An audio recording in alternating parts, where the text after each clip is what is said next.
नमस्कार। आपका मेरे चैनल में बहुत बहुत स्वागत है। आषाढ़ कृष्ण पक्ष में पड़ने वाली एकादशी तिथि को योगिनी एकादशी के नाम से जाना जाता है और इस साल 2022 में योगिनी एकादशी का व्रत 24 जून 2022 दिन शुक्रवार को रखा जाएगा। इस दिन भगवान विष्णु की विधिवत तरीके से पूजा की जाती है। इस बार की एकादशी काफ़ी खास है क्योंकि इस दिन सर्वार्थ सिद्धि योग बन रहा है। मान्यता है कि इस एकादशी के दिन पूजा करने के साथ व्रत रखने से सभी प्रकार के पापों से मुक्ति मिल जाती है। इसके साथ ही भगवान विष्णु की कृपा हमेशा बनी रहती है। माना जाता है कि इस दिन भगवान विष्णु की पूजा करने के साथ साथ योगिनी एकादशी व्रत कथा को जरूर पढ़ें या सुनें। ऐसा करने से व्यक्ति की पूजा पूर्ण हो जाती है। योगिनी एकादशी की व्रत कथा।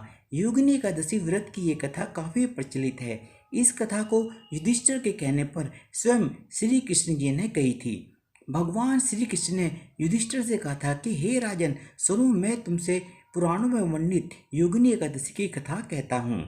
एक बार की बात है जब स्वर्ग लोक में कुबेर नाम का एक राजा रहता था।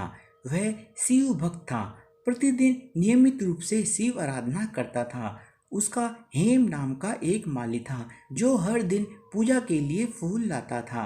माली की विशालाक्षी नाम की बहुत ही सुंदर पत्नी थी जिसके सौंदर्य पर माली आसक्त रहता था। एक दिन प्रातःकाल हेम माली मानसरोवर से फूल तो तोड़ लाया परंतु घर पर अपनी रूपवती स्त्री से कामासक्त होकर दोपहर तक राजा के यहाँ नहीं पहुंचा। राजा कुबेर को पूजा के लिए विलंब हो गया। विलंब का कारण जानकर राजा कुबेर बहुत ही ज्यादा क्रोधित हुए और राजा कुबेर ने माली को श्राप दे दिया।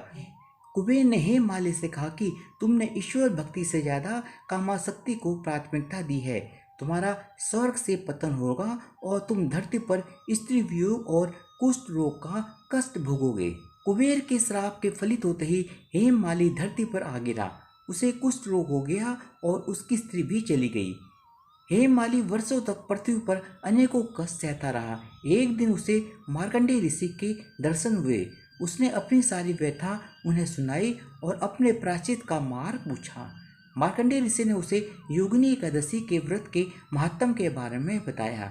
उन्होंने कहा कि भगवान विष्णु को समर्पित ये योगिनी एकादशी का व्रत तुम्हारे समस्त पापों को समाप्त कर देगा और तुम पुनः भगवत कृपा से सब लोक को प्राप्त करोगे। हेम माली ने पूरी श्रद्धा के साथ योगिनी एकादशी का व्रत रखा। भगवान विष्णु ने उसके समस्त पापों को क्षमा कर उसे पुनः स्वर्गलोक में स्थान प्रदान किया।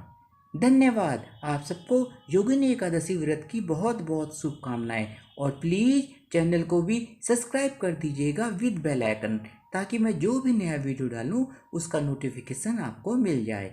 धन्यवाद।